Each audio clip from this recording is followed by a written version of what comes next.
Hello students, welcome to Saral physics. Your physics is made Saral for you by Anshul Sharma. एक बहुत ही interesting बात आपके साथ करने वाला हूं।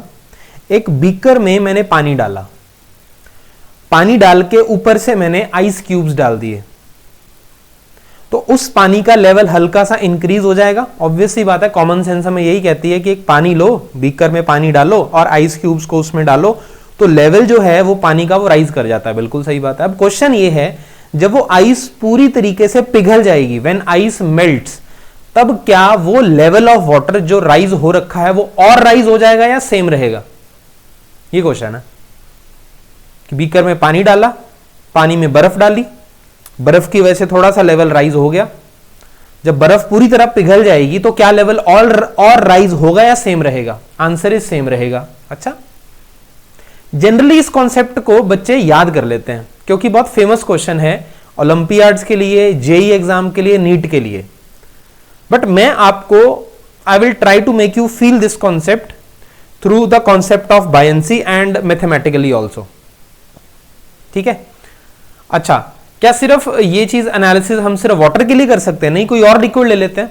मैंने एक ऐसा लिक्विड लिया जिसकी डेंसिटी पानी से ज्यादा है, सेम काम मैंने किया उसमें। फिर बर्फ को डाला, लेवल राइज किया उसमें, फिर बर्फ पूरी तरीके से जब पिघल जाएगी तब बताओ लेवल उतना ही रहेगा या इंक्रीज करेगा? तब इंक्रीज करेगा। अगर मैं एक ऐसा लिक्विड लूं जिसकी डेंसिटी वाटर से कम है, उसमें लिक्विड का जो लेवल है वो क्या कर जाएगा? फॉल कर जाएगा। तो पॉइंट इज, आपने तीन तरीके के लिक्विड लिए। एक तो पानी लिया, एक आपने लिक्विड लिया जिसमें डेंसिटी लिक्विड से, जो लिक्विड की डेंसिटी है वो पानी से ज्यादा, एक में पानी से कम है। एक में लेवल इंक्रीज कर जाता है लिक्विड का, एक में डिक्रीज कर जाता है। अगर वाटर ही ले रहे हो तब तो लेवल सेम रहता है। ये क्या चीज चल रही है? This is a very interesting concept, ध्यान से समझना। ओके, सबसे पहले तो मैं आपको यह बता दूं कि जब भी आप एक बीकर में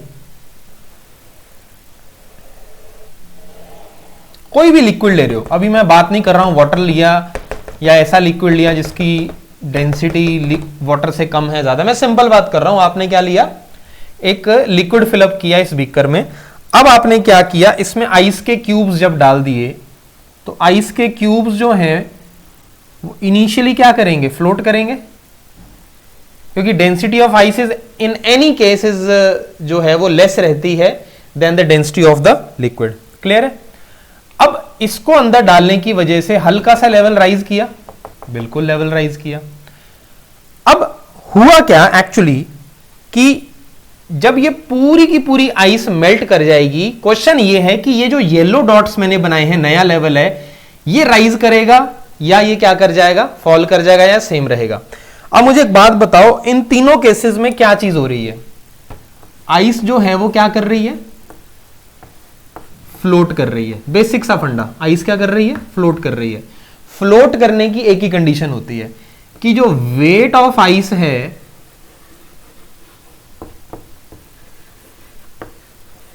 वो कहां से बैलेंस हो जाए? बाइंड फोर्स उसको बैलेंस कर रही है, तभी फ्लोट करेगी। आपने आर्किमिडीज प्रिंसिपल में लॉज ऑफ फ्लोटेशन पढ़े हैं, उसमें आपको फ्लोटेशन की एक ही कंडीशन बताई जाती है कि वेट जो ऑब्जेक्ट का होता है, जो फ्लोट कर रहा है, वो बाइंड फोर्स उसको बैलेंस कर देती है, तभी फ्लोट कर रहा है। अगर मैं बोलता हूं कि वेट ऑफ आइस जो है that is mass of ice into acceleration due to gravity, और बाइंड फोर्स क्या होती है? Weight of the liquid displaced that is mass of liquid displaced into जी।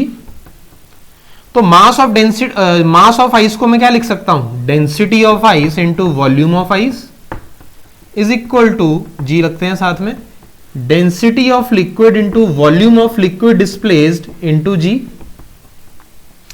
जी से जी कैंसिल कर देते हैं।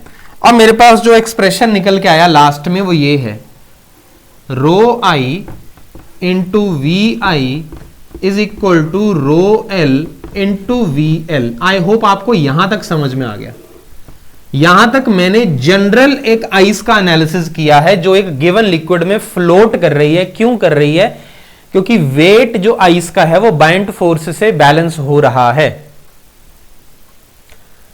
तो जी से जी कैंसिल होने के बाद मेरे पास क्या चीज सामने आई मेरे पास निकल के कि product of density of ice and volume of ice is equal to the density of liquid and the volume of liquid displaced.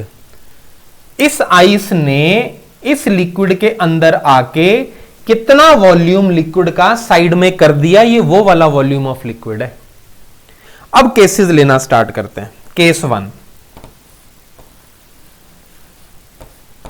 जो मेरा लिक्विड है वो वाटर है, लिक्विड इज वाटर,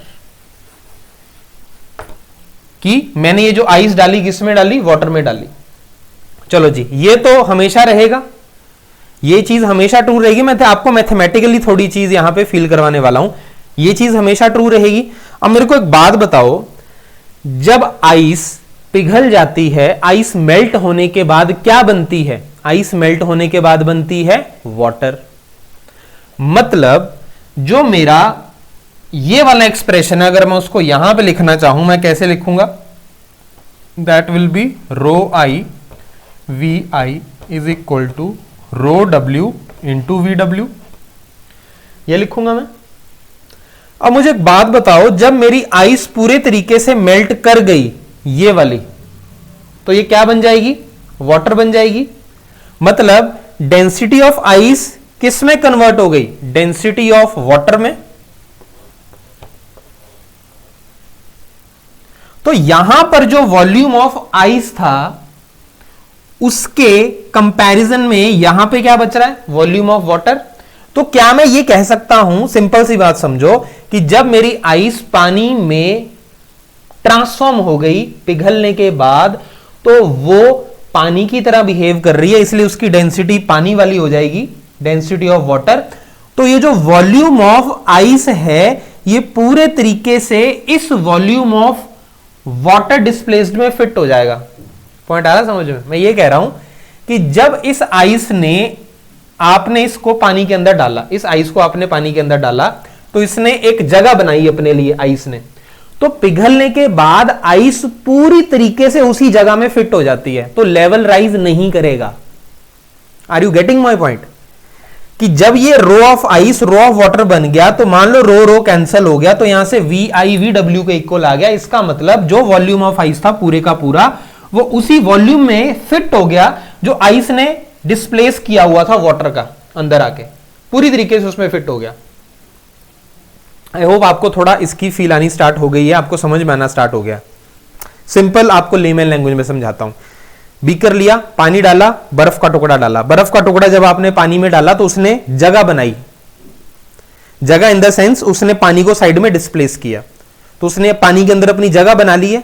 अब वो बर्फ का टुकड़ा जब पूरी तरह पिघलकर पानी बन जाएगा तो वो उसी जगह क्रिएटेड में फिट हो जाएगा। तो एक्स्ट्रा जगह तो उसने कोई ली नहीं, तो लेवल ना नीचे जाएगा ना ऊपर जाएगा। I hope you got this point. चलो अब केस 2 लेते हैं। केस 2 में मैं एक ऐसा लिक्विड ले रहा हूं जिसकी डेंसिटी पानी से ज्यादा है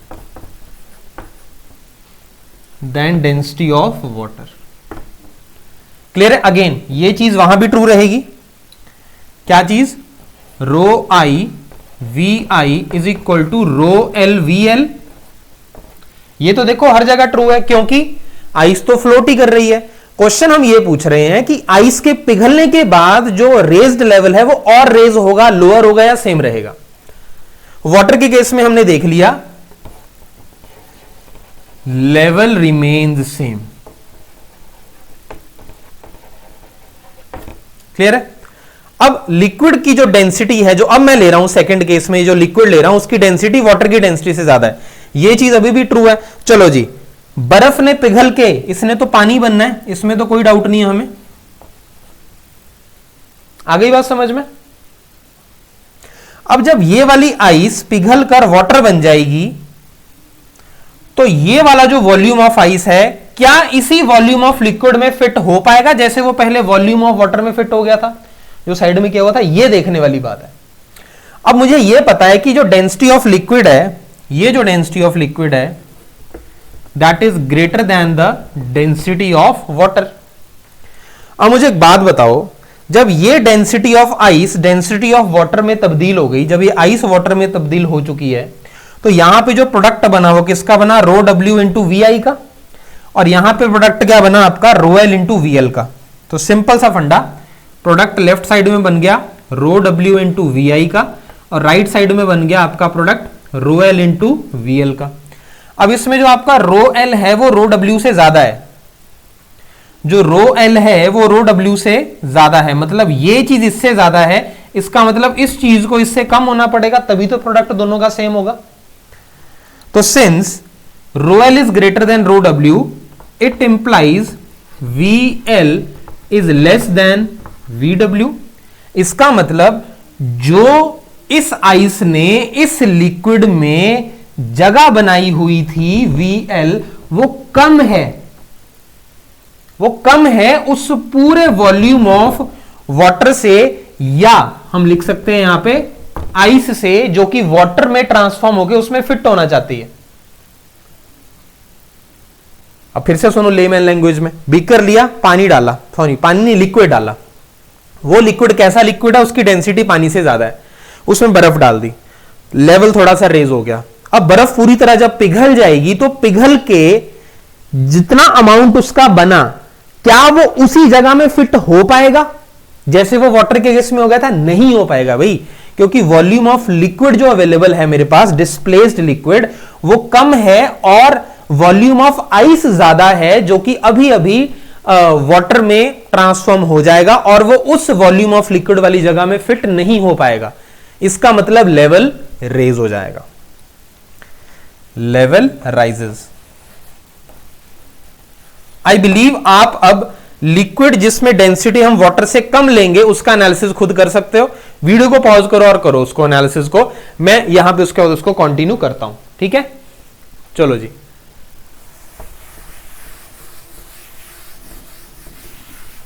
चलो तो यहां पे क्या बना अब हमारा, देखो ध्यान से, केस 3 ले रहे हैं,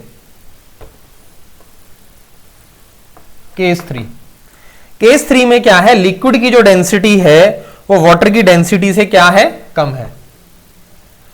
density of liquid is less than density of water. अब ये तो यहां पर भी ट्रू रहेगा, rho I V I is equal to rho L V L, rho I V I is equal to rho L V L.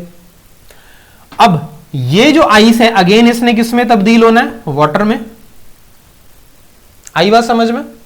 तो अब यहां पे rho L is less than rho W है, तो इसका मतलब मैं यहां पे क्या लिख सकता हूं, अगर रो एल रो डब्ल्यू से लेस है तो वी एल ग्रेटर होगा वी आई से। इसका मतलब क्या है, इसका मतलब ये है, ये वी एल क्या चल रहा है, ध्यान से देखो, ये वी एल क्या है, वॉल्यूम ऑफ डिस्प्लेस्ड लिक्विड, जो आइस ने उस लिक्विड में जाके अपने लिए जगह बनाई थी उस लिक्विड के अंदर, ये वो वाला वी एल है। अब वो वाली जगह ज्यादा है वॉल्यूम ऑफ आइस से, जिसने अभी अभी वाटर में ट्रांसफॉर्म होना है मेल्ट होने के बाद, मतलब जगह ज्यादा अवेलेबल है और जिसने आना है उसका वॉल्यूम कम है।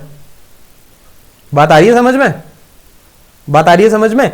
अगर मान लो मैं यहां पे बोलता हूं, यहां पे जगह क्रिएट हुई थी for example 5 centimetre cube, example ले रहा हूं सिर्फ, और वॉल्यूम ऑफ आइस जो है जिसने अभी अभी वाटर में ट्रांसफॉर्म होना है, ठीक है, वो उसका वॉल्यूम अभी निकल के आया 3 सेंटीमीटर क्यूब, तो 3 के लिए 5 तो जगह ज्यादा ही हुई ना, तो नेट क्या करेगा, आपका जो लेवल है वो क्या कर जाएगा, फॉल कर जाएगा। यहां पे एग्जांपल ले लेते हैं, यहां पे मान लो कि वॉल्यूम ऑफ लिक्विड जो अंदर बना था वो अगेन फॉर एग्जांपल मान लो 4 सेंटीमीटर क्यूब था, पर आइस जो अभी अभी उस वॉल्यूम में आने वाली है उसका वॉल्यूम है 6 सेंटीमीटर क्यूब। तो जितना आइस ने आना है वो ज्यादा है और जो लिक्विड को डिस्प्लेस करके जगह बनी हुई है वो कम है, मतलब 4 की जगह 6 आना चाहता है, तो एक्स्ट्रा बचा तो लेवल राइज करेगा, लेवल राइजेस। यहां पे क्या आएगा, लेवल फॉल्स, लेवल फॉल्स, क्योंकि यहां पे जगह बच गई। और यहां पे क्या हुआ, यहां पे क्योंकि डेंसिटी ऑफ लिक्विड जो है आपकी, यहां पे जो वाटर है वो उसी डेंसिटी के इक्वल है जिसमें आइस ने तब्दील होना है। तो कहने का मतलब है जब आपने उसको वाटर में डाला था तो आइस ने वाटर ही बनना है, तो रो डब्ल्यू और इधर रो आइस ये एक दूसरे का कैंसिल हो गए, तो ये दोनों वॉल्यूम्स इक्वल आ गए, मतलब जितना वॉल्यूम ऑफ वाटर है उतना ही वॉल्यूम ऑफ आइस होगा, मतलब जितना आपने जगह बनाई हुई थी उसमें पूरी की पूरी आइस फिट हो गई, यहां पे जितनी जगह बनी हुई थी वो कम पड़ गई इसलिए लेवल राइज कर गया, यहां पे जितनी जगह बनी हुई थी वो ज्यादा थी इसलिए लेवल फॉल कर गया। तो मैंने देखो दोनों तरीके से आपको समझाने की कोशिश करी है, बहुत ही फेमस क्वेश्चन है, जनरली बच्चे इसको लर्न कर लेते हैं। If the liquid is water then the after the melting of the ice level remains the same, ठीक है जी, याद हो गया। If the density of the liquid is more than the density of water then the level of the liquid will rise. अगर density of liquid कम है density of water से then the level of liquid will fall. या तो याद करते हैं बच्चे, बट आई हैव ट्राइड कि मैं आपको इसको मैथमेटिकली यहां पे समझा पाऊं। इस टाइप की एक्सप्लेनेशन आपको कहीं मिलेगी नहीं। So just let me know in the comment section कि whether you understood this concept और not, and let me tell you कि आप मुझे और भी टॉपिक्स बता सकते हैं। If you want the Saral explanation for all those topics for olympiad, JEE Mains, NEET exam, tell me in the comment section, ठीक है। तो चलो ठीक है, फिर नेक्स्ट वीडियो में मिलते हैं, and till then keep revising, stay safe, thank you.